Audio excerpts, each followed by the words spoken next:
I have a good feeling about this show. This is Gathering Forces. This is our mid-season finale. It picks up right where the last episode left off. Surprisingly, there's no previously on Rebels. They just assume you saw the last episode and they can go right into it. And in the episode, they're being chased. Our Rebel group is being chased by the Empire. And they make the jump to hyperspace in what's a really fun and cool space battle. But before they make the jump to hyperspace, the Inquisitor is able to plant a tracer on their shuttle, but thankfully it's not shuttle, ship, but thankfully the tracer's on the shuttle on the back of the ship. So their plan is to detach the shuttle and just have the Imperials chased after that. But the thing is that the Inquisitor is following them, so he's going to sense Kanan and Ezra. So the only way they can fool them and get the Rodian or whatever he is to safety is if they put Kanan and Ezra in the shuttle and detach it. And they decide to lure the Imperials to the planet from out of darkness. And yeah, it was a good episode. I overall was pretty happy with it. And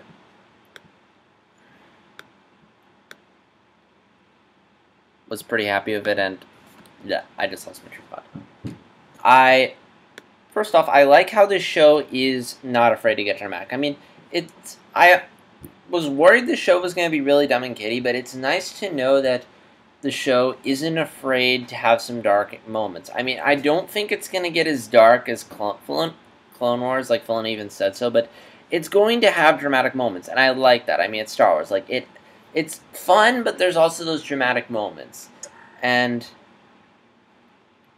I'm glad the show's going to be doing that. And it kind of took me back a bit, because I was like, whoa, like, because everything up until this point has been fun and lighthearted, so the fact that the show out of nowhere is just did this dark thing was surprising, but welcome, as I'm all for dark stuff. And also, I really like how the show did a two-part episode. Like, I was a little worried that the show was just going to be like these one-note episodes, which they're fine, but in some cases it's like you're kind of limiting your storytelling if you're just going to do like 20-minute mini episodes. And multiple episodes, it allows you to flesh out your story more, it makes it feel bigger, and it also allows you to just get right into it in part 2. You don't have to like introduce, we can just go. And this episode literally goes. It just picks up right where the last one left off. And I understand they're not going to do them for every episode, but I mean, for any time you're trying to tell a big story, like, two-part episodes help. Like, all the Masters, for such a big episode, it was very condensed. But yeah. So, I think the best part, not the best part, but the most interesting thing about this episode was Ezra, who I'm really curious to see where they go with him. Because, like, all these characters, but specifically after this episode, I'm really interested to see where they're going with Ezra, because none of these characters are in Revenge. They're the start of the rebellion, yet we don't see them in A New Hope or any of the original movies. There's no mention of them. Someone had the theory that they're setting up characters for Episode 7. I hope that's not true. I want this to be its own thing, not a setup for another Star Wars film. But here's the thing. We don't know what happens to these characters, so Filoni could very well pull in Ahsoka and give us a surprising dramatic end to these characters. There is also... And also, IGN points out, but unlike the Clone Wars, where we had all these main characters like Anakin and Obi-Wan, who we knew their fates were, but the most interesting characters tended to be characters like Savage, Darth Maul, Ahsoka, characters we didn't necessarily know was going to happen. Now, I'm not saying the Clone Wars was bad. In fact, there was some really good stuff with Anakin and Obi-Wan, but you couldn't really put their fate and tension in any real danger and have it be like, are they going to make it out of it? Because we know.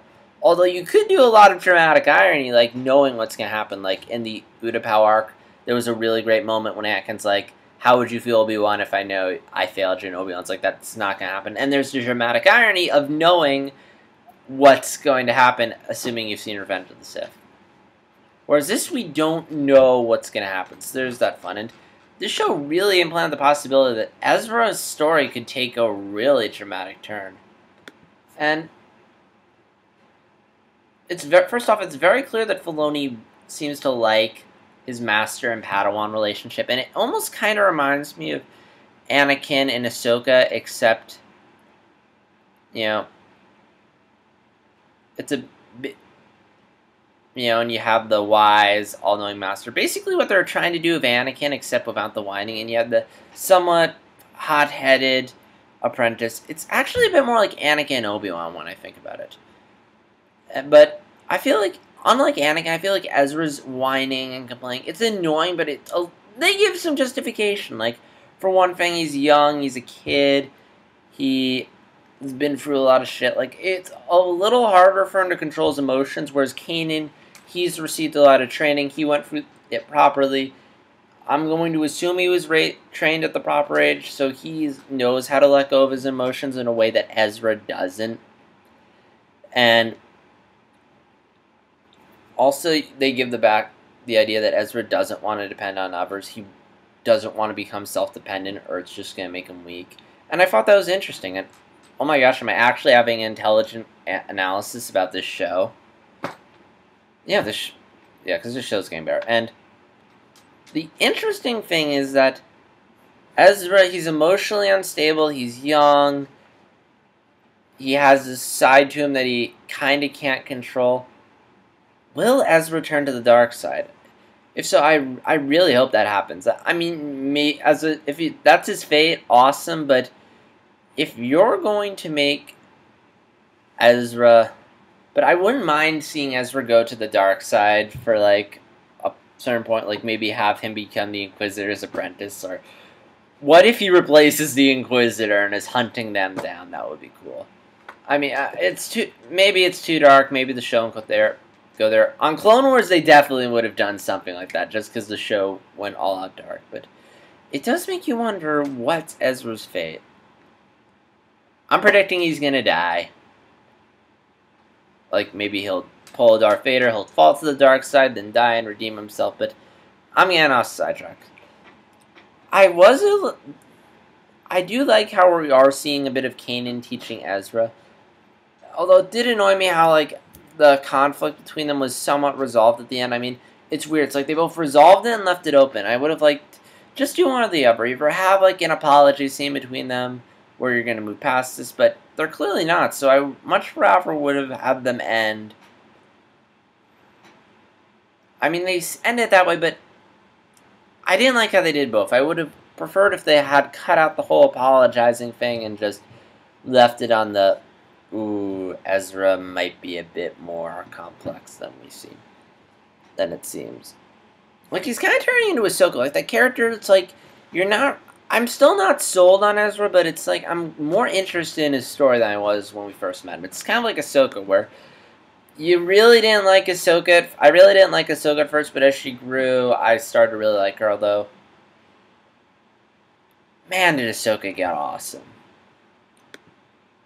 So anyway, what else did I really like about this episode? I like the Inquisitor. I still think his dialogue's a little generic, and he really doesn't have that much personality outside of kill Jedi, turn people, convert to dark side, if people to dark side possible. I hope there's more to him than that. I mean, I enjoy him. I think Jason Isaacs does a wonderful job as him, but I feel like they could do more. They create a more interesting villain.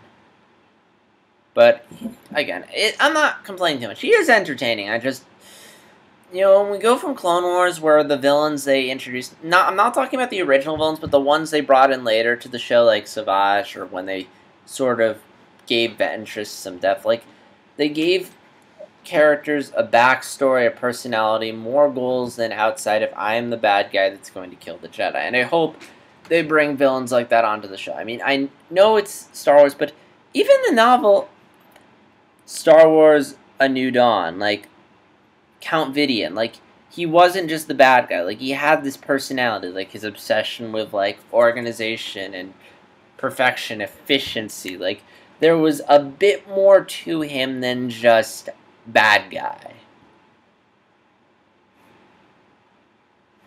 And I hope they introduce, if either make the existing villains more interesting or add new villains that are like that. But again, it's the show's a long way to go, so maybe they're going to do something like that. Like Ventress, where they just completely totally just surprised me with where they went with her, and I cannot wait for the Dark Disciple novel. I liked how they brought back the planet from Out of Darkness. It's a good way to tie everything together and make it feel like that episode mattered and it wasn't just a completely pointless filler episode. It's kind of like Avatar, like we're tying everything together so nothing feels that pointless. Actually, this episode speaking of Avatar, this episode did remind me of the chase episode where they were being chased by the villains and they create a false trail to lead them off track, except in Avatar, Azula catches on the false trail and she just has some men go after one trail and the others go after the other. But to be fair, also in Avatar they kind of failed at covering their tracks with Appa crashing into the tree, but I digress.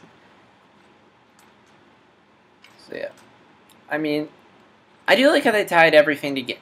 They brought back the location, although I do feel like at times they're just reusing locations just to save time and money. Specifically time, since they didn't have like a full season to work on this. Like, I guess to save time, they're just reusing locations and giving you very small doses of them just to give them less to animate so they can get this out quick. Because they only had a year to put this entire season together. Like, less than that. Like, 9, 10 months. I mean, it's impressive that they're able to make it what it is, but yeah. Like, there is some stuff like that where they're cutting corners, but I don't mind. And the animation looks pretty good. I mean, the backgrounds look great. The space battle looked beautiful. There were some nice shots of an Axis. Like, they're doing... I mean, it's clear that this is nowhere near Clone Wars animation, but they're doing a good job still making it look good.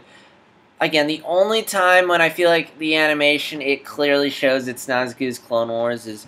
Number one, when they do the human characters never look quite right. I mean, maybe it's partially because human characters are hard to get right. Also, is there any Ralph McQuarrie art on humans? I don't know. And also, maybe part of me wishes the show was hand-drawn anime, because they're basing this off of 2D art, and they're taking 2D and converting to 3D. And while they're doing a nice job, I would have liked... What if you did an entire show hand-drawn in the style of Ralph McQuarrie? That would be cool, but that would also take a lot of time and a lot of money, and it would also... time, money, and... I forget what the third thing I was going to say was. And, oh yeah, and also... Maybe Disney just wanted them to do a computer animated show because computer animation's a norm. It's also probably what the animators know best.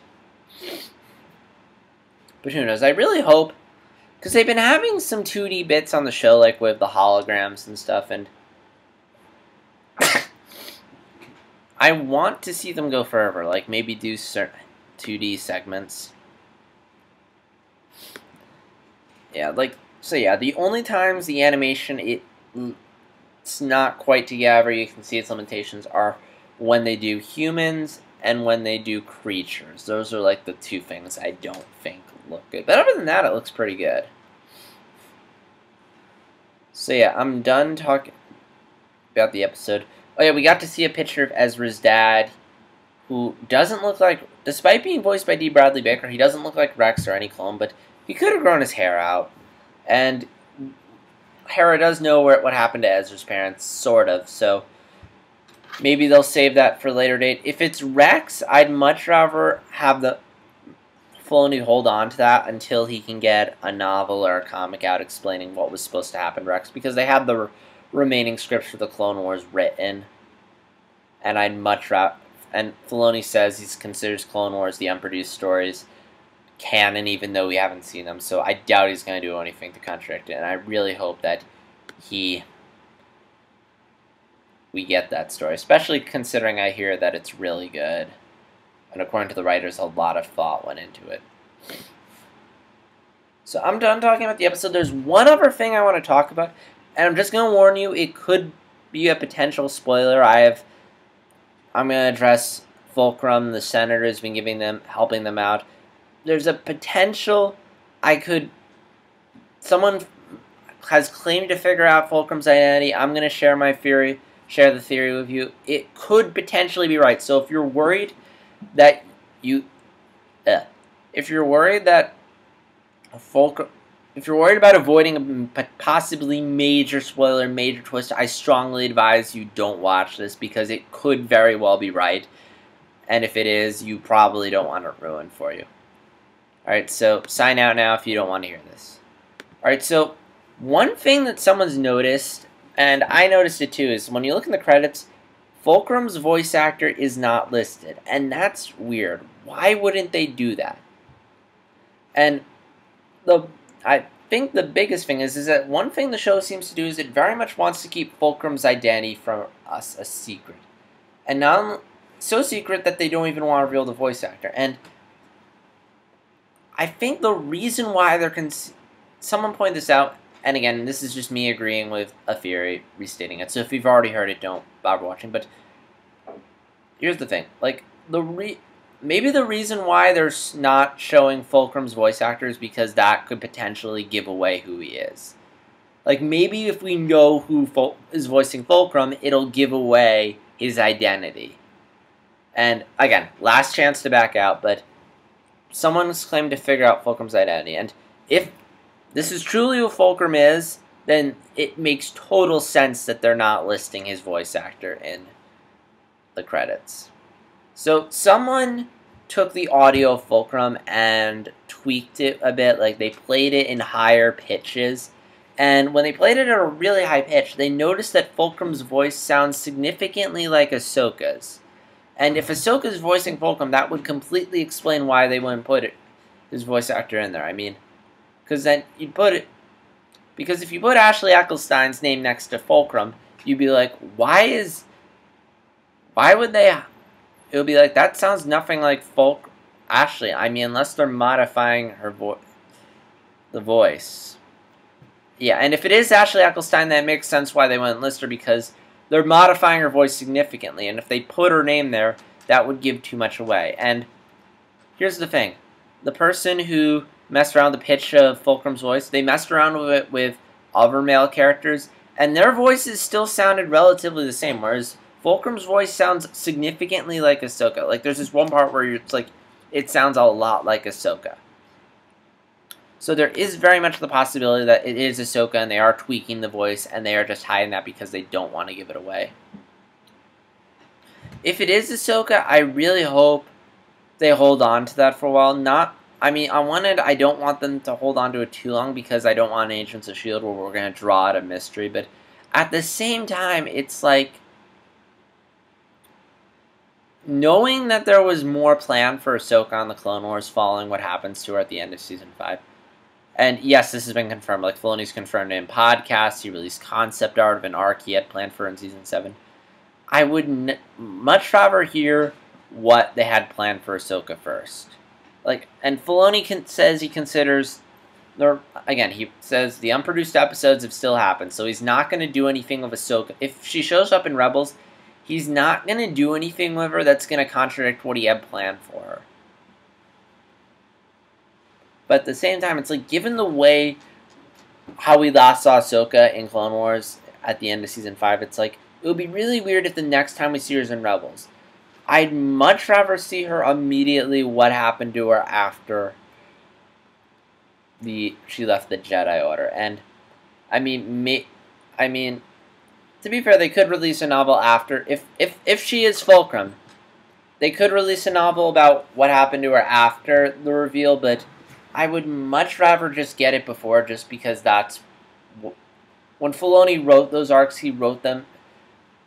And when he had Ahsoka lead the Jedi Order, he thought he was going to have more episodes to explore what happened to her after. He didn't realize the show would be canceled. He didn't realize this would be the last time he'd see her.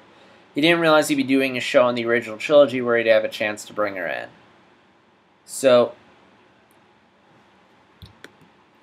I'd much rather see what he had planned for, but it would be pretty cool if it was her. it was her. Fulcrum was her. So yeah, to wrap things up, this was a really good season finale. The show is definitely improving. I'm definitely warming up to it. It's definitely engaging. I'm curious though, because if Spark of a Rebellion was 2 episodes of season 1, and every season is supposed to have 13 episodes, we only have 4 episodes left, so I'm curious how much story they're going to be able to get out in the remaining episodes, and also what they'll do for a season finale that could possibly be bigger or top this. But we'll have to wait and see. So, those are my thoughts on Star Wars Rebels. Please leave your thoughts in the comments below. And as always, like, dislike, comment, subscribe. This is JStar360, and may the Force be with you.